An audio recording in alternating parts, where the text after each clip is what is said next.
नमो तस्स भगवतो अरहतो सम्मा संबुद्धस्स।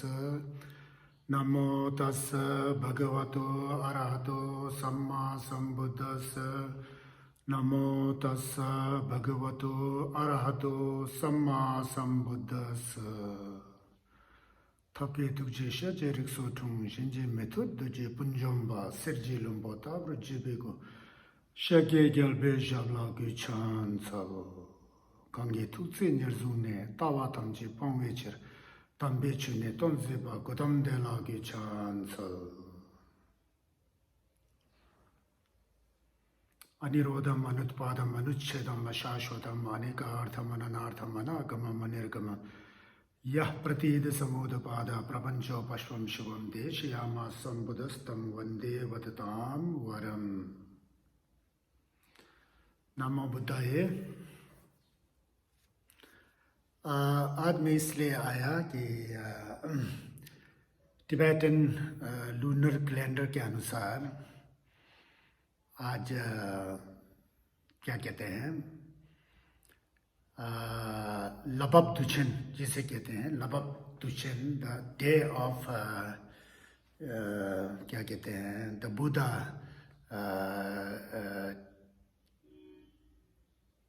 descent from त्रयस्त्रिंशत देवालोका सुमचुचासुमगी लाने वहाँ से त्रयस्त्रिंशत सुमचुचासुम बोलते हैं ना, तो वो देवलोक से आज अवतरित हुए थे। तो इसके पीछे एक इतिहास छुपा हुआ है। ये पाली ग्रंथों में यथावत तथागत बुद्ध के जीवन लीलाओं से संबंधित एक घटना है। सबको पता है कि हम लोगों ने बुद्ध लीला को पढ़ा हो, तथागत बुद्ध के जीवनी को पढ़े हों, तो ऐतिहासिक दृष्टि से सबको पता है कि तथागत बुद्ध का जन्म कपिलवस्तु के महाराज शुद्धोधन के यहाँ हुआ था, उनके पुत्र के रूप में। और उनकी माताजी माया देवी जुंठुल लम्जे लमो जुंठुल लज्जे बोलते हैं, लम्जे बोलते हैं, कोई प्रोनाउंसिएशन में फ़र्क है। ये माया देवी उनके माताजी थे। सिद्धार्थ बुद्ध के बचपन का नाम, उनके जन्म से मात्र 7 दिन के भीतर ही उनकी माता का देहावसान हो जाता है, वो दिवंगत हो जाते हैं, मृत्यु को प्राप्त कर लेती है। तो उनका लालन पोषण जो है पूरा उनकी छोटी माँ मौसी का है, तो प्रजापति गौतमी जी ने किया था। अपने जो बालक नंद थे उनको अपनी दासी के हाथ में दे करके सिद्धार्थ को अपने दीदी से जो वचन उन्होंने किया था उसको निभाते हुए अपने पुत्र नंद से भी बढ़ करके जो सिद्धार्थ का भरण पोषण किया था, पालन पोषण किया था। यह इतिहास बताता है बुद्ध जीवनी से के अंतर्गत।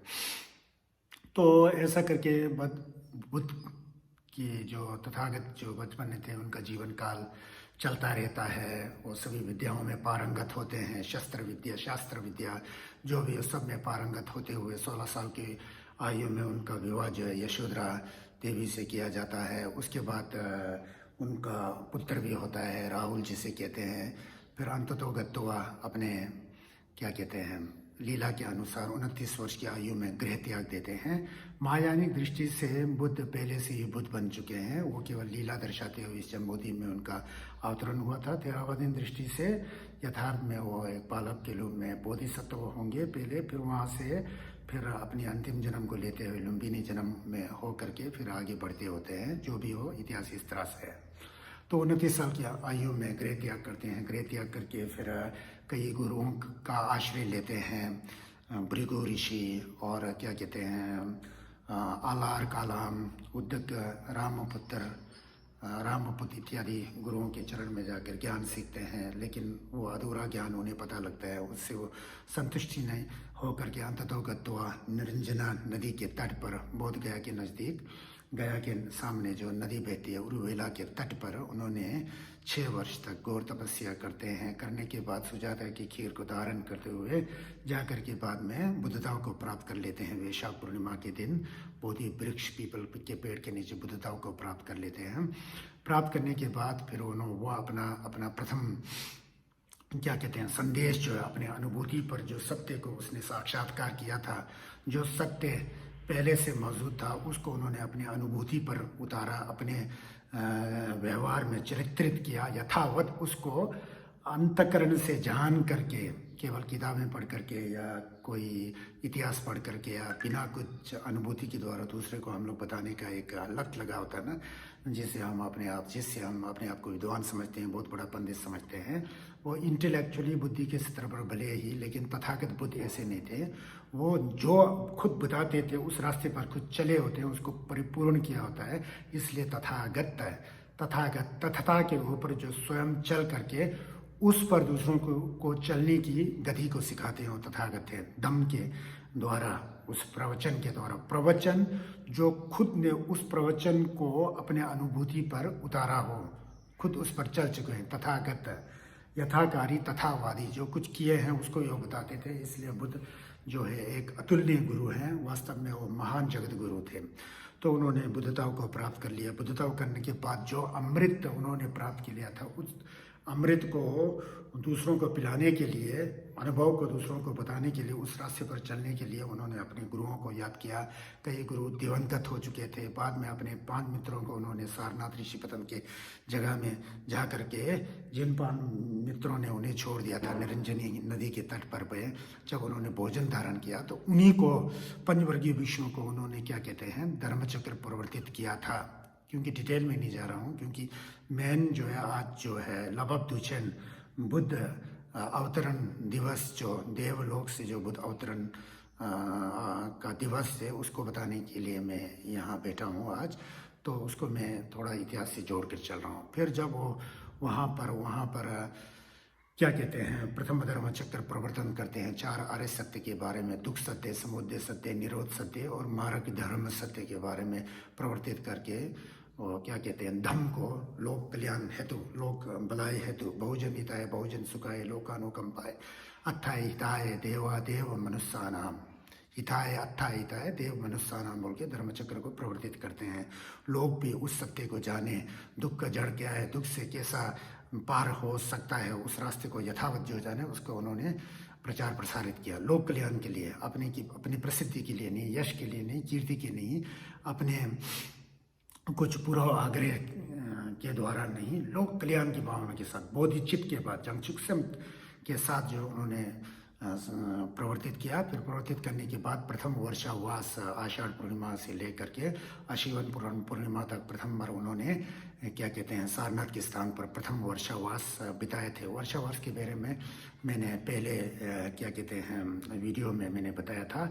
तो उन्हीं वर्षावासों में से एक वर्षावास जो है अपने जीवन काल में तथागत बुद्ध त्रयस्त्रिंशत सुमचुत्सुम की लने बोलते हैं ना, वो सुमेरु पर्वत के ऊपर वो विरोचमान लोकेशन ऐसा बताते हैं, वहाँ पर वो क्या कहते हैं एक वर्षावास वहाँ करते हैं। वहाँ वर्षावास करने का मतलब ये था कि जब उन्होंने अपने ज्ञान के चक्षु से देखा कि उनका माताजी जो उनके जन्म के मात्र 7 दिन के बाद दिवंगत हो गई थी, गुजर गई थी, मृत्यु को प्राप्त कर लिया था, तो वो कहाँ जन्मे हैं। अपने माता को दिव्य दृष्टि से देखा, ज्ञान की दृष्टि से देखा, तो उन्होंने पाया कि माता जी का जन्म जो है त्रयस्त्रिंशत लोक में देवी के रूप में वहाँ पर जन्म है। इसलिए अपने माता के प्रति ऋण चुकाने हेतु वो वहाँ पर त्रयस्त्रिंशत लोक में जाते हैं, देवलोक में।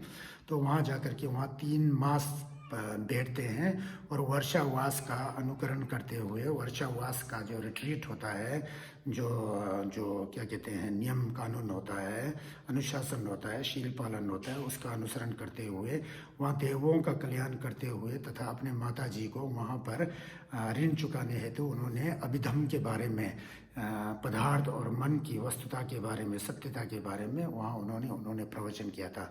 3 महीना तक वहाँ बैठे थे। वो वर्षावास जो यहाँ कहा जाता है कि वो 7वां वर्षावास था, ऐसा पाली त्रिपिटकों में जहाँ पर बुद्ध जीवन से संबंधित जो इतिहास है वहाँ ऐसा लिखा है। मैं इसके बारे में पिछले साल में नवंबर में बर्मा में गया था। वहाँ एक इंग्लिश ट्रांसलेटर को लेकर के एक बंती जी से इन चीज़ों को पूछा, और श्रीलंका के कुछ बंते हैं उनसे भी पूछा, थाईलैंड के कुछ बंते लोग हैं, पहले हम लोग साथ में पढ़ते थे संपूर्णानंद संस्कृत विश्वविद्यालय में, 1-2 साल में वहाँ प्रमाण पत्री का कोर्स कर रहा था।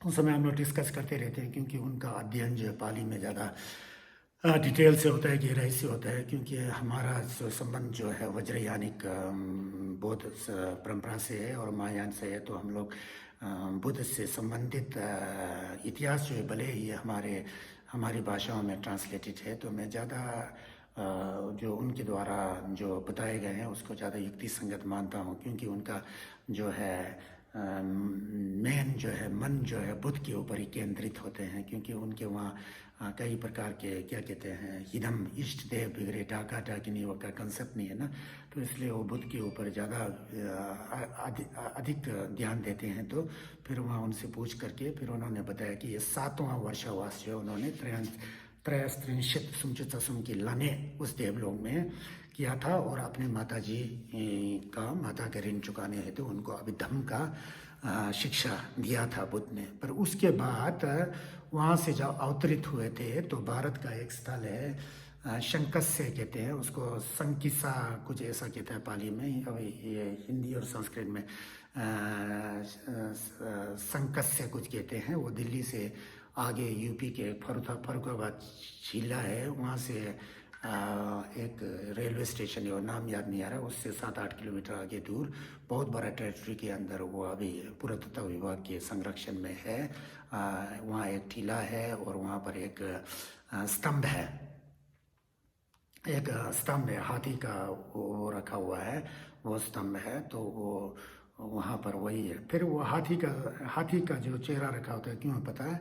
तो वो भगवान बुद्ध से जन्म से संबंधित है। जब भगवान बुद्ध तथागत बुद्ध वहाँ भी देवलोक से अवतरित हुए थे, तो अपने माँ की कोख में बोधिसत्व से सिद्धार्थ के रूप में, महाराज सुदर्शन के रूप में जब अवतरित हुए थे, तो 6 दांत वाले सफ़ेद हाथी के रूप में अंतर्भव से माता माया देवी की कोख में प्रवेश कर लिए थे ना। इसलिए जन्म से संबंधित जो सांकेतिक जो चिन्ह जो है हाथी होता है, कहीं घोड़ा होता है, घोड़ा गृह त्याग से संबंधित होता है, कहीं शेर होता है, वो बुद्ध के निर्भयता, ज्ञान की निर्भयता के ऊपर होता है। तो इस तरह से पशु पक्षियों का जो एक सांकेतिक अर्थ जो है ना ऐसा छिपा होता है।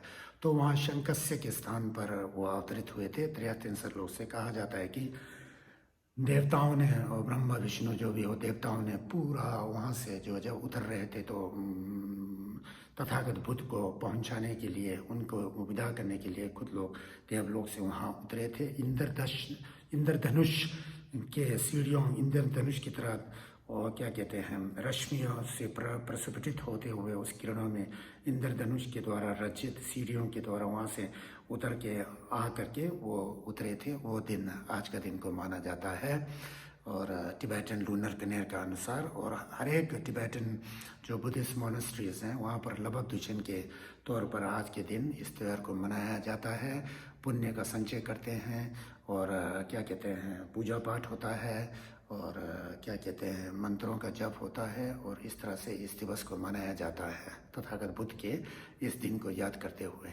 लेकिन हिस्ट्री की दृष्टि से बताया गए तो यहाँ एक थोड़ा सा आलोचनात्मक एक मुझके अंदर एक विचार आया, जो ये लबब दुचन जो है देव अवतरण दिवस जो है, ये कहीं आशीवन पूर्णिमा जब पवारना होती है, 3 मास का जब यरने होता है, वर्षावास होता है, जब पवारना होता है, वो पवारना के दिन तो कहीं नहीं उतरे हैं भगवान बुद्ध। किसी बंते जी लोग से मैंने पूछा थे, उन्होंने कहा कि उसी दिन जिस दिन पवारना होती है उसी दिन देवलोक से बुद्ध का अवतरण हुआ था, उस दिन वो अवतरित हुए थे बोल के ऐसा बताते हैं। तो युक्ति संगत दृष्टि से 3 महीने जब वर्षावास होते हैं तो 3 महीने के बाद तुरंत उतरे हो, तो देवलोक से उतरने में हमारी तरह रेलगाड़ी या जहाज में तो जाना ही नहीं है, वो तो अपने प्रतिहार्य और अपने क्षमता के द्वारा, अपने दिव्य शक्ति के द्वारा उतरते हैं। तो उसी दिन है जैसा मुझे लगता है। लेकिन जो भी हो, टिबेटन लूनर कैलेंडर के अनुसार आज देव अवतरण देवलोक से अवतरण होने का जो दिवसवाद मनाया जाता है, श्रद्धा और आस्था का विषय है। तथागत के प्रति श्रद्धा है, आस्था है, उनके प्रवचनों का अनुसरण करते हुए हम अपने चित्त को सुधारते हुए यथावत धर्म का आचरण करते हैं और उनको याद करते हैं, तो इसमें कोई त्रुटि नहीं है। लेकिन ऐतिहासिक दृष्टि से देखा जाए तो कहीं ये आशीवन पूर्णिमा जब क्या कहते हैं वर्षावात विसर्जित होती है, पवारना होता है, गहे बोलते हैं जो उसको टिबेटन भाषा में, बोटी भाषा में, तो उस दिन तो कहीं नहीं उतरे बोल के ऐसा है। क्योंकि बनते लोग, महास्थावर लोग, भटन लोग कहते हैं कि उसी दिन उतरे थे, क्योंकि 3 महीने वर्षावास के बाद उसी दिन समाप्त होता ना, उसी दिन उतरे हो सकते हैं। जो भी है, ये दिन जो है बुद्ध देवलोक से अवतरित होते हुए थे। प्रयोजन अपने माताजी माया देवी के देवलोक में पुनर्जन्म होने को ले करके खुद वहाँ से हम जाके माँ के ऋण चुकाने हेतु वहाँ जाके धम्म का उन्होंने वो किया था, क्या कहते हैं, माता जी को धम्म का उपदेश दिया था और उनका ऋण को चुकाया था। तो इसके साथ कई देवताओं का वहाँ कल्याण हो गया, भलाई हुआ था। देव मनुष्यानाम बोल के बुद्ध ने अत्थाय हिताय देव मनुष्यानाम, अत्थाय हिताय कल्याणाय देव मनुष्यानाम बोलते हैं ना, देवताओं के अर्थ के लिए, हित के लिए, कल्याण के लिए धर्म का प्रचार प्रसार करो। तो वो आज बीता है, वही आज लबबदुछेन जो है इस तरह हम लोग मनाया, इस तरह हम लोग उसको मनाते हैं। तो यही मुझे आज कहना था लबबदुछेन के उस पर। तो यो जितना भी जो यरने जो है ना, यरने के बारे में दोबारा मैं आपको बताता हूँ। तो किसी मैंने कहीं लिखा था, मैंने कोट किया था, देखिए अपने आयु के 35 साल के बाद लगातार यरने 3-3 महीने का जो रिट्रीट किए थे, उसको बर्मा इत्यादि जगह में वसा बोलते हैं, वास को वसा बोलते हैं। अब वहाँ पूछेंगे तो लोसुम चुसुम किया कि नहीं किया वो नहीं पूछते हैं। पंते जी लोग जो श्रावक होते हैं, जंथुए गिंदुम्बा लोग जो पूछते हैं कितने बार वसा किया बोलते हैं, कितने बार वर्षा उपवास आपने किया बनते बोल के ऐसा पूछते हैं। तो ऐसा होता है। तो इसमें देखिए ये पहला वर्षावास जो है बनारस में किए थे, दूसरा राजगृह में किया था, तीसरा भी राजगृह में किया था, चौथा भी राजगृह में किया था, 5वां वैशाली में किए थे, और 6ठा जो है मकुल पर्वत, ये बिहार में है कहीं, विशेष स्थान का नाम है वहाँ, और 7वां जो है त्रयस्त्रिंशित, इस तरह से वहाँ पर किए थे। और चुनार में भी किया है, ये बनारस के नज़दीक चुनार है, उसमें सुसुमर गिरी बोलते हैं, कौशंबी में किए थे। फिर इस तरह से कई जगह वर्षावास के सबसे ज़्यादा अपने जीवन काल में 23 बार या 23 बार लगातार। फिर वहाँ पर क्या कहते हैं 18 के 19 बार तो अनाथ पिंडक के जेतवन आराम में किए थे, और कुछ वर्ष और पूर्वा राम जो मृगार विशाखा माता जी ने एक बिहार का निर्माण, वहाँ के कुल जो है श्रावस्ती में 25 वर्षा किए थे। वो वर्षावास से 21वां से लेकर के 45वां वर्षावास तक लगातार उन्होंने जो है वहाँ किया था, श्रावस्ती में किया था। तो लास्ट जो वर्षावास जो है वैशाली में किए थे, उसके बाद जो है बुद्ध वर्षावास नहीं करते हैं, फिर उनका परिनिर्वाण हो जाता है। कि लास्ट जो है उन्होंने वैशाली में किया। जो क्या कहते हैं, जो 21वां वर्षावास से लेकर 45वां वर्षावास उन्होंने श्रावस्ती किया था ना, उससे पहले भी उन्होंने श्रावस्ती में एक वर्षावास किया था। वो था 14वां साल में, बुद्धता प्राप्त होने के 14वां साल में वर्षावास जो है उन्होंने श्रावस्ती किया था। उसके बाद 21वां से लेकर 45वां तक श्रावस्ती में, फिर 46वां वैशाली, फिर उसके बाद कोई वर्षावास नहीं होता है बुद्ध की उपस्थिति में, क्योंकि बुद्ध का परिनिर्वाण हो जाता है कुशीनगर में। ये चीज़ मुझे बताना था। तो ये ऐसे पवित्र दिनों में जो है हम लोगों को कम से कम अपने गुरु, जगत गुरु बुद्ध जो हमारे मूल गुरु हैं, उनको याद करते हुए जो है उस दिन जो है पुण्य का अर्चन करना चाहिए। सुबह उठ करके बुद्ध धम्म शरण के प्रति यथावत शरण गमन करते हुए बोधिचितोत्पाद चंक्षुकस्यम कैसे करके बोधिचित की उत्पाद करके, फिर जो भी हम लोग अक्सर प्रार्थनाएं करते हैं, मेडिटेशन करते हैं, उसको पूरा शुद्ध विचारधारा के साथ करना चाहिए। और अंत में जो है परिणामना जिसे मोहा कहते हैं वो करना चाहिए। जो कुछ पुण्य हमने अर्जन किया उस पुण्य से सबका कल्याण हो, सबका भलाई हो, ऐसा मित्रता भावना, मैत्री भावना करना चाहिए। और उसके ऊपर मोलम लगाना चाहिए कि लोक कल्याण हेतु, लोक के अंदर ज्ञान के दीप जलाने हेतु लोग, सभी लोग प्राणियों को की हित के लिए, उनको मुक्त करने के लिए मैं भी बुद्ध के रास्ते पर जा करके अंततोगत बुद्धता को प्राप्त करके बुद्ध की भांति ही कल्याण करता रहा हूँ, क्योंकि ऐसा है, ये संस्कृति है। पहले मैं संस्कृति के बारे में एक बार मैंने वीडियो बनाया था, वो किसी लाहौल के धर्म बंधु ने बताया था। तो संस्कृति जो है, मैंने बताया कि संस्कृति जो है हमारी चित्त की शुद्धता है, पवित्र विचार है। उस विचार के आधार पर भिक्षु से ही संबंधित थोड़ी होता है शिव संस्कृति, भिक्षुनी से संबंधित, उपासक उपासिका गृहस्थ से भी संबंधित होता है। शुद्ध विचार के द्वारा बनाया हुआ कोई अतिथिशाला, चिकित्सालय, पाठशाला, विद्यालय, कुआं, बाग बगीचा, जो भी व्यवस्था लोक कल्याण हेतु शुद्ध विचार के द्वारा निर्मित किया होता, तो वो सबसे बढ़िया संस्कृति है ना। वो संस्कृति आज के दिन चाहिए। आज हम लोग बोलते कुछ और हैं और करते कुछ और हैं, और मन में विचार कुछ और करते हैं, अंदर बाहर सब विरोधाभास है ना। ये विरोधाभास तो वो तो विकृति है, वो संस्कृति नहीं है। मेरे अपना मानना है कि संस्कृति जो उन दिनों में जब तथागत बुद्ध स्वयं थे, तो उस समय सब भिक्षु भिक्षुनी थोड़ी थे। वहाँ भी तो कई गृहस्थ लोग थे, कई उपासक उपासिकाएँ थी। उपासक ज्ञान माँ और ज्ञान फा बोलते हैं, ये मिक्या लोग हुआ करते थे, सोजोंग करते थे, उपोस्त करते थे। अष्टमी को, पूर्णिमा को, अमावस्या को उपवास करके बुद्ध को याद करते थे, उस रास्ते पर चलते थे। लेकिन अपना व्यवसाय तो चलाते थे ना। बुद्ध से जुड़ा होने के नाते बुद्ध की अमृत वाणी को मन में धारण करते हुए उस विचारधारा पर जो भी गृहस्थ का कार्य होता है, तो वो जो है बुद्ध के विचारधारा के संपर्क में आकर के कर रहे होते हैं। तो वो बाहर की जो भी संस्कृति, कृषि से संबंधित हो, कला से संबंधित हो, शिक्षा से संबंधित हो, और जो भी बाह्य जो सभ्यता से जो भी संबंधित हो, सब शुद्ध और पवित्र था ना। उन दिनों में कोई आधुनिक यंत्र थी नहीं है। कहाँ हिंदकुश और कहाँ चेन्नई और कहाँ पर बर्मा और कहाँ पर क्या कहते हैं आगे बलूचिस्तान, और ये कहा तो यह जाता है कि ईरान के बॉर्डर तक, उतना तक साम्राज्य सम्राट अशोक जी का पूरा शुद्ध रूप और पवित्र रूप से चला। उनके कैसे चल रहे हैं। वो संस्कृति बहुत अच्छी थी ना उस समय, सिविलाइज भी था, दूसरा ढंग का सिविलाइज था, लेकिन सभ्यता और संस्कृति उस समय कितना मजबूत था। काश वो विचारधारा आज होता तो कितना अच्छा होता। तो इसमें बहुत फर्क होता है। जब भी कोई तथागत बुद्ध का दिवस होता है, उसे याद करके हमारे चित्त को शुद्ध और पवित्रता करने का जो विधि विधान धम्म के द्वारा सिखाया जाता है, उस पर चलना बहुत अनिवार्य है, मैं ऐसा समझता हूँ। किसी अन्य संप्रदाय या परंपरा का हम कोई विरोध नहीं करते हैं, उसमें भी कोई अच्छा नीति वाला बात लिखा हुआ था तो उसको भी अपनाना चाहिए, उस पर चलना चाहिए। उसको रट करके मुंह से बोलेंगे तो फिर वो तो नहीं हुआ ना। तो यह मैं ऐसा समझता था। धन्यवाद। आज लबब तुझे है, लबब तुझे के दिन पुण्य का अर्जन कीजिए। सबका कल्याण हो, सबका बलियान हो, सबका कल्याण हो, सबका भलाई हो। मैं कहता हूँ बलियान हो, सबका भलाई हो, सबका कल्याण हो, बहुत सर्वमंगलम, सबका मंगल हो।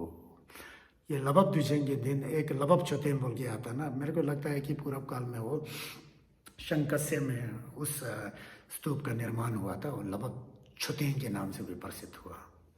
धन्यवाद। तुसुमिशक भी जलवा थम जी जिंगवा गामा चुदुंगा बद ताजी की वे सवाती कौन संबोचु जीरा दुंगा वर जी चिंबा जित्र चिंबा दा कुंतो संबोतियान दिजिन तेदा कुंजी जेसो तालो केवा तेदा थम जी रात तो संजे कुसुम ने बेजिन लपना चुने मिजर ते बेजिन ला जी केंदो मिसिन तो बेजिन चित्रांगो वा मलम दो बराशु